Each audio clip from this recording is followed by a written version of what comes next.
Rise of the Ronin was seen by many as one of the most anticipated titles of 2024.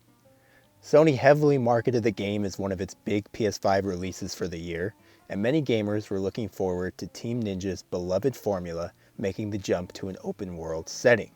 However, when the game did release on March 22nd, it failed to make much of an impact. Rise of the Ronin garnered mixed reviews, and releasing on the same day as Dragon's Dogma 2, a game that immediately took the internet by storm, did it no favors. Despite decent enough looking sales numbers, Rise of the Ronin seemed to be little more than a blip on the gaming landscape of 2024, with many people either dunking on its mediocrity or forgetting about it almost immediately.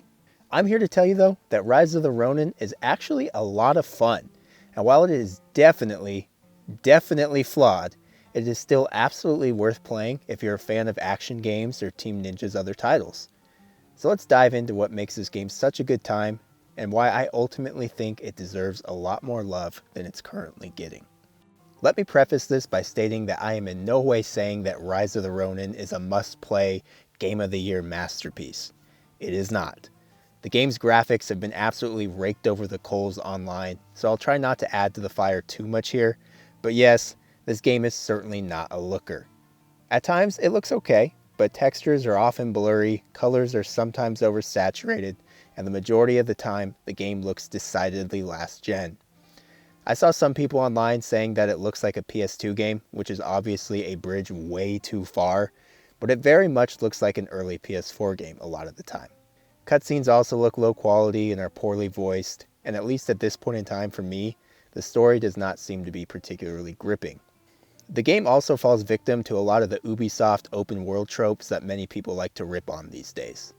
Personally, this formula has always been a guilty pleasure of mine, and exploring a historic Japan open world setting is pretty cool, so I didn't mind this particular aspect, but Rise of the Ronin's open world is a very much by the numbers experience that will have you constantly clearing bandit camps, unlocking fast travel points, and performing fetch quests for various NPCs. So okay, maybe not the most glowing endorsement so far, but that's because, like I said, I don't think Rise of the Ronin is some 10 out of 10 must-play experience. What I do think it is, though, is a really, really fun 7 out of 10 experience. And if you're able to look past the flaws I just mentioned, then there really is a lot of fun to be had here. So let's stop with the bad and start talking about all the good here, because Rise of the Ronin deserves some love.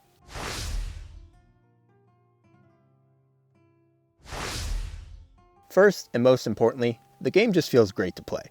As is the case with other Team Ninja games, combat is front and center here, and the team really nailed that aspect of the game.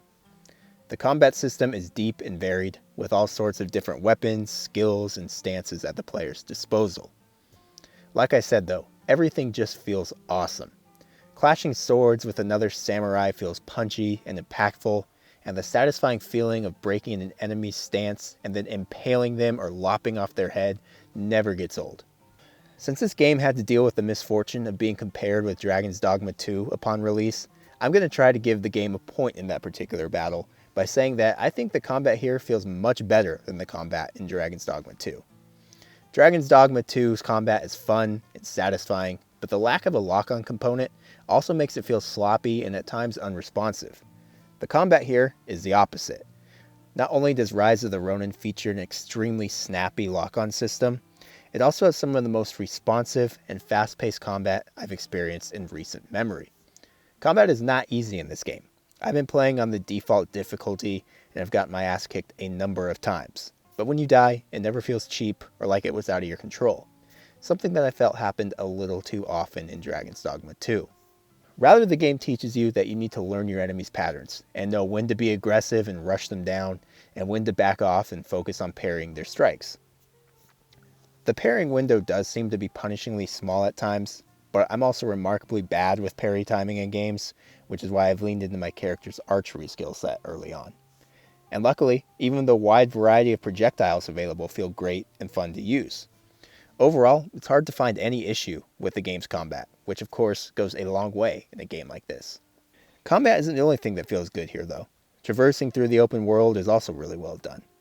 It's again fairly by the numbers and certainly isn't revolutionizing open world traversal by any means, but your character feels very fluid to control and has a number of ways to get around, including a glider and a horse. Stringing together a sequence of running across rooftops, into gliding off a building, into jumping onto your horse feels awesome and never fails to look super cool.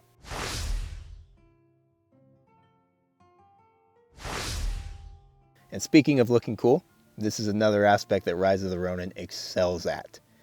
It features a surprisingly deep character creator that allows you to make your character look exactly how you want, but it also extends much further than that as well.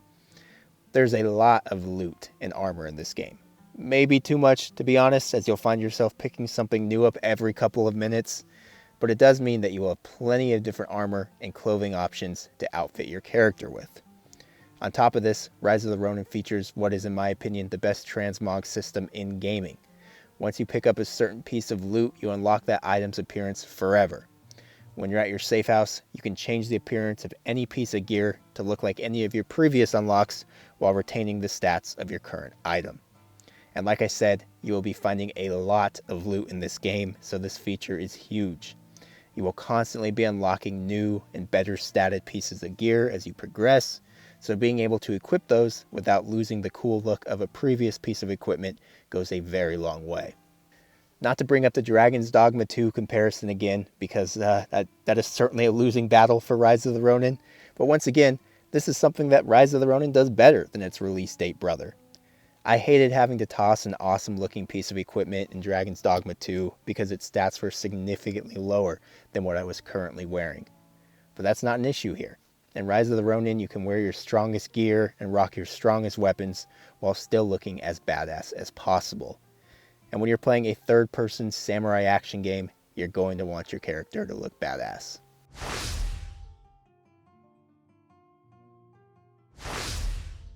And the last thing I want to give Rise of the Ronin some love for is that there is really a lot of game here. I'm still relatively early on in my playthrough, but the open world already feels massive, with tons of variation in the locales and lots to do and discover. Even if again, some of that open world content feels pretty by the numbers. There is also a staggering amount of features and systems to dive into here. As I mentioned earlier, there are multiple different skill trees and combat stances that allow you to fully customize your combat style to your personal preferences. And of course, as with most open world games, there are tons of different collectibles to hunt down as well. And while all that is probably to be expected in a game like this, there are also features here that you wouldn't really expect. There's an entire relationship system built into the game that eventually allows you to even romance certain characters. You also get a base that you're able to customize and decorate a bit, which was definitely a little out of left field for me. Now, some might think of this as bloat and padding, and I do think that argument has some legs to an extent. At this point in time in my playthrough, I'm still pretty confused as to why this game needs a relationship system, but it seems to be fairly well implemented, and all of these features do a good job of being mostly optional.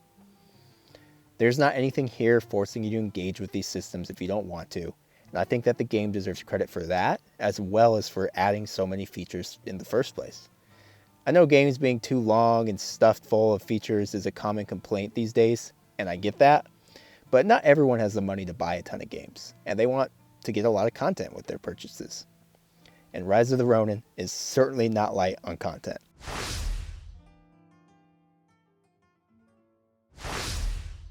"2024 is shaping up to be another stacked year of gaming, and when the year winds down, I honestly don't see Rise of the Ronin being on too many Game of the Year lists. And that's okay. Not every game can be a bona fide classic or can appeal to everyone. Rise of the Ronin is flawed, to be sure, but at the same time, it does a lot of things right. If you're someone like me who prioritizes gameplay and player customization and loves a big open world with lots of content, then I can't recommend Rise of the Ronin enough. It might not be a perfect 10, but it's certainly an incredibly fun 7, and there's nothing wrong with that.